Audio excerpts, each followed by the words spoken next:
Fala fera, belezinha? Depois de contar um pouco melhor a história recente do Palmeiras com o Allianz Parque, que no início da semana passada completou 4 anos, né, desde a sua construção, a sua reforma, vamos dizer assim, e agora vai receber a sua terceira taça. Se você quiser saber um pouco mais, é só clicar aqui em cima. Eu tô de volta com mais um Fera Alviverde em parceria com o Sport Fera do Estadão. Mas antes de qualquer coisa, você já sabe, deixa o like maroto aqui embaixo, marca seu amigo, sua amiga que curte o tema e se inscreve no canal pra gente chegar logo, quanto antes, a meta de 10 mil inscritos. Sem esquecer também de curtir a página lá no Facebook, tem novidade todo dia. E mano, é rapidinho, acabou o vídeo aqui, vai pra lá, deixa seu like e tamo junto. Sem esquecer, é claro, de seguir e curtir o Sport Fera nas redes sociais, tá tudo aqui embaixo também pra você lá, mano. Tem matéria nova todo dia, é um jeito diferente de abordar o jornalismo esportivo, o futebol também e tal. E velho, tem sobre todos os times, não é só o Palmeiras, então você não vai se arrepender. Sendo que por último, mas não menos importante, tem a nossa parceria com o Apoia-se, que é um site de financiamento contínuo coletivo, pra você meio que dar uma patrocinada aqui no canal. Bom, e hoje é um vídeo bem especial pra torcida palmeirense. Afinal, o Verdão enfim se sagrou campeão brasileiro, ou melhor, campeão não, né? Decacampeão. E aí, pra falar mais sobre essa histórica conquista, eu decidi relembrar os 10 passos mais importantes pra esse título. Os 10 passos, né? Os 10 jogos mais importantes nessa caminhada.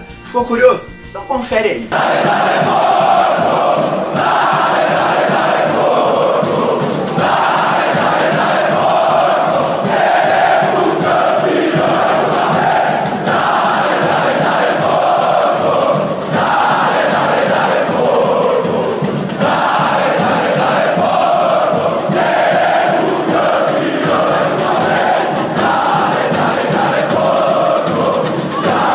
Surgiu o Alviverde imponente no gramado de São Januário na tarde do último domingo, muitos já sabiam o que vinha pela frente: o Decacampeonato Brasileiro. Mas nem sempre foi assim, né? No início da temporada, por exemplo, o Palmeiras não figurava nem entre os favoritos ao título. Mas isso tem motivo, né? O clube nunca teve o Brasileirão como foco principal. O time estava mais preocupado mesmo com os torneios de mata-mata, como a Copa do Brasil e a Libertadores, torneios que a gente chegou até a fase semifinal. Tanto é que o Palmeiras poupou vários titulares durante boa parte da competição nacional. Mas nada como ter um bom elenco, né? E foi justamente por conta dele e da rodagem implementada pelo Filipão que a gente levantou a taça na 37ª rodada. E cá entre nós, esse título podia ter vindo muito antes, né? Mas sem enrolar mais, aqui eu vou mostrar os 10 jogos que ficaram marcados nessa campanha histórica do Palmeiras. Pelo menos na minha opinião, sendo os mais importantes na caminhada pro título. Bom, tem vitória, empate e até derrota nessa lista. Ficou curioso? Então bora conferir.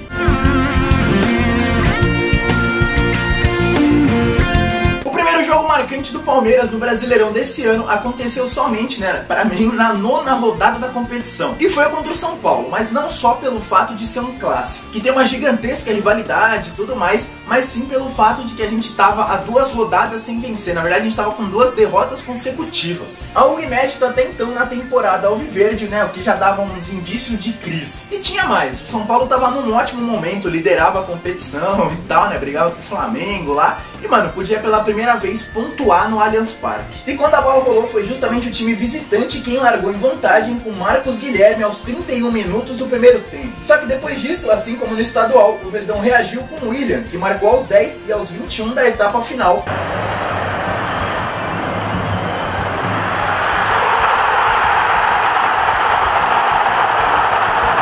Vendo Dudu, somente 2 minutos depois da virada, fazer o terceiro.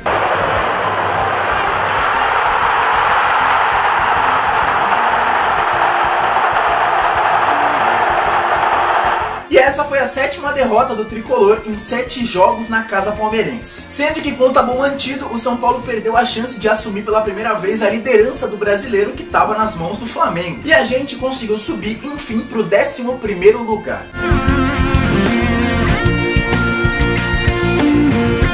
Depois disso, o Palmeiras continuou na sua gangorra particular, né, alternando bons e maus resultados e bons e maus desempenhos também. Até que na 14ª rodada recebeu o Atlético Mineiro lá no Allianz. Adversário esse que a gente não sabia o que era vencer desde o Brasileirão de 2011, mano, desde o primeiro turno daquele ano. Acumulando de lá pra cá 7 derrotas e 4 empates, que se você quiser saber um pouco mais sobre essa sequência aí, é só clicar aqui em cima que eu já fiz um vídeo sobre isso. E olha que foi um jogo bem maluco e muito emocionante, com a gente abrindo o placar logo aos 2 minutos, com Moisés após falha do zagueiro Juninho. Depois disso, o Galo equilibrou as coisas e chegou ao empate com o Luan, um menino maluquinho, agora aos 6 da etapa final. Mas quem tem Bruno Henrique tem gols. E o nosso capitão começou a decidir o duelo aos 30, recolocando o Verdão em vantagem.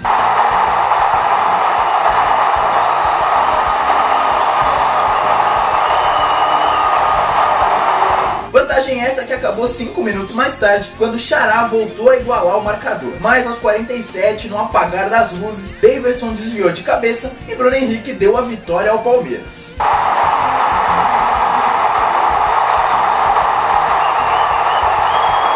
Vitória essa que deu uma pequena sobrevida ao técnico Roger Machado, que já vinha sendo contestado e tava perigando lá no comando do Verdão.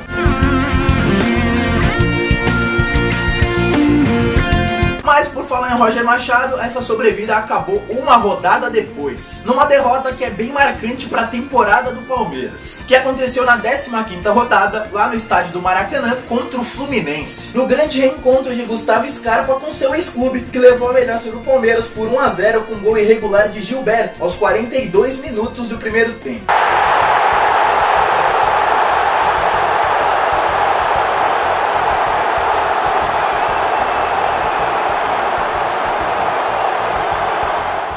Por que essa derrota foi marcante? Pelo simples motivo de ter causado a demissão do Roger Machado e, consequentemente, a contratação de Filipão. Só lembrando que essa foi a última derrota do Palmeiras até então no Brasileirão.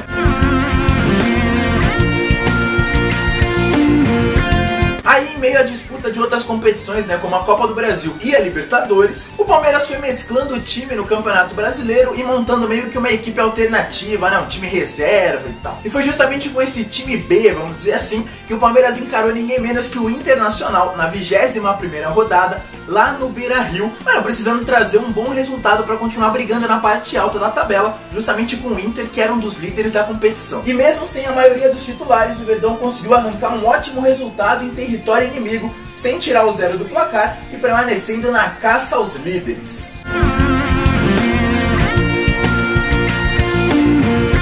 Aí, 3 rodadas mais tarde, já com o Palmeiras sendo considerado por boa parte da mídia como um dos candidatos ao título, veio o grande clássico contra o Corinthians lá no Allianz Parque, agora na estreia do técnico Jair Ventura do adversário, onde mesmo com um time alternativo, poupando novamente alguns titulares, deu Verdão, que venceu por 1-0 com gol do menino Daverson, marcado aos 11 minutos do segundo tempo, o que aumentou ainda mais a crise no nosso rival.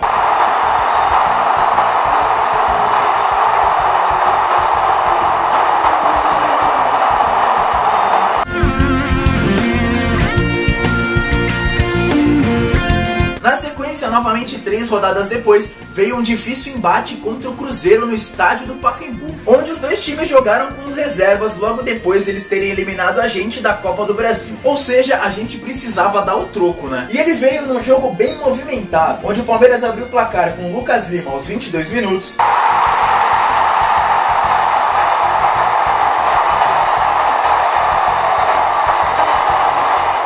Depois, com um pênalti bem inexistente, o Cruzeiro até empatou com o Mancoedio, mas ainda antes do intervalo a gente voltou a ficar em vantagem, agora com o Johan, sendo que no segundo tempo foi a vez de Gustavo Gomes marcar e definir a vitória verde.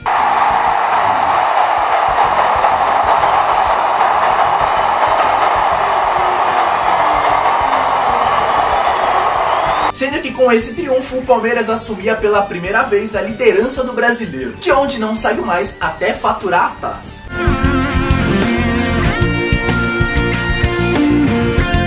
Depois disso, o Porco voltou a encarar um clássico regional, mais uma vez contra o São Paulo, só que agora no estádio do Morumbi, onde a gente encarou mais um tabu, agora de 16 anos, sem vencer lá desde o dia 20 de março de 2002, que se você quiser saber um pouco mais sobre esse jejum, é só clicar aqui em cima que eu também já fiz vídeo sobre isso. E sendo que o Tricolor ainda era um dos postulantes ao título, e se ganhasse da gente ia ficar coladinho lá na liderança. Mas com a bola rolando, o Palmeiras não deu nem chances ao rival, vencendo com superioridade por 2-0, com gols de Gustavo Gomes e Daverson, ambos no primeiro tempo, deixando o São Paulo no início de crise e se isolando ainda mais na liderança do campeonato.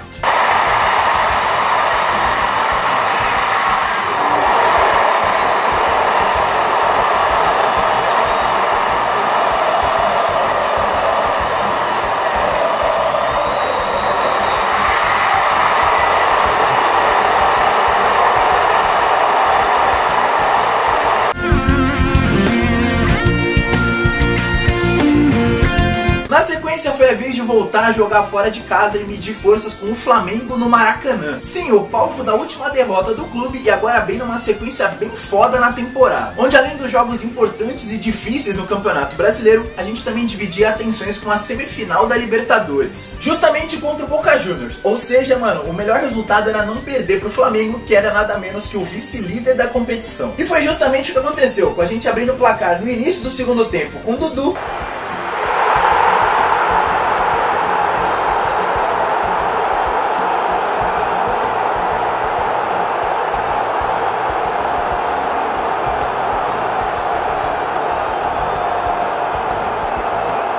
E o Flamengo empatando 30 minutos depois com Marlos Moreno.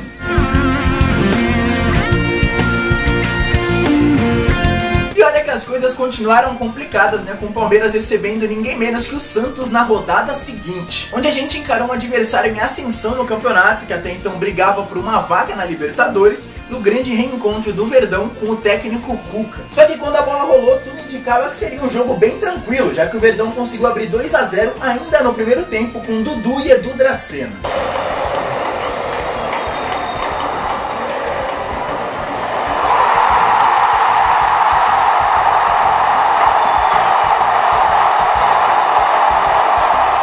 Mas por conta do desgaste da temporada e também da chuva que caiu em São Paulo, o time recuou e o Santos reagiu, empatando o jogo com Copete e Dodô em menos de 20 minutos na etapa final. E foi aí que surgiu o nosso herói improvável da noite, Vitor Luiz, que aos 26 cobrou falta perigosa e contou com uma ajudinha do goleiro Vanderlei para dar mais uma importante vitória para o Palmeiras.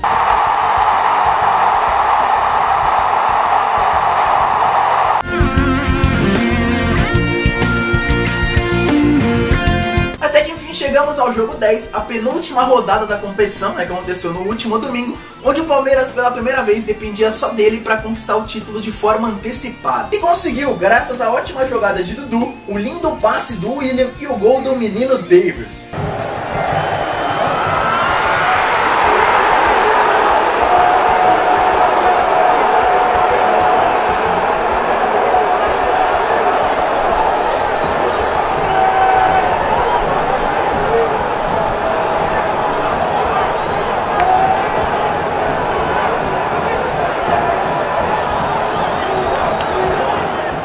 E aí, você concordou com essa lista que eu fiz pro vídeo de hoje? Você acha que tem algum jogo que poderia entrar nessa daí, ou algum que eu coloquei que você poderia tirar, que não foi tão marcante assim? Deixa sua resposta aqui nos comentários. Só lembrando que mesmo com o título assegurado, o Palmeiras ainda tem mais um compromisso no Campeonato Brasileiro, justamente no encerramento da competição, né, na última rodada, no próximo domingo, lá no Allianz, quando a gente recebe o já rebaixado Vitória. Sendo que basta um simples triunfo verde, mano, por 1 a 0, meio a 0 até, pro Palmeiras ficar com o melhor turno da história dos pontos corridos, né, de 2006 pra cá, passando justamente o Corinthians do ano passado. Mas isso aí já é tema pra outro vídeo, né? Então antes de encerrar, só uma coisinha. Quem tem mais, tem 10. Bom, galera, por hoje é isso. Espero que vocês tenham gostado. Um vídeo um pouquinho diferente, um pouquinho mais longo aqui, né? Mas trazendo os 10 passos pro Deca, os 10 jogos mais importantes do Palmeiras nessa temporada do Campeonato Brasileiro. Então, como é de praxe aqui no final, vou deixar a playlist do Fera Viverde pra você ver todos os vídeos que eu já fiz em parceria com o Esporte Fera do Estadão, falando do Palmeiras, né? Alguns temas relacionados aí, história de clássico, história de rivalidade, história do Palmeiras, história envolvendo o Palmeiras, mano, curiosidades e enfim, tem vários vídeos aí pra você assistir. E mano, não esquece de se inscrever no canal pra me ajudar, por favor. Tamo junto, semana que vem eu tô de volta e é nóis e dá-lhe porco.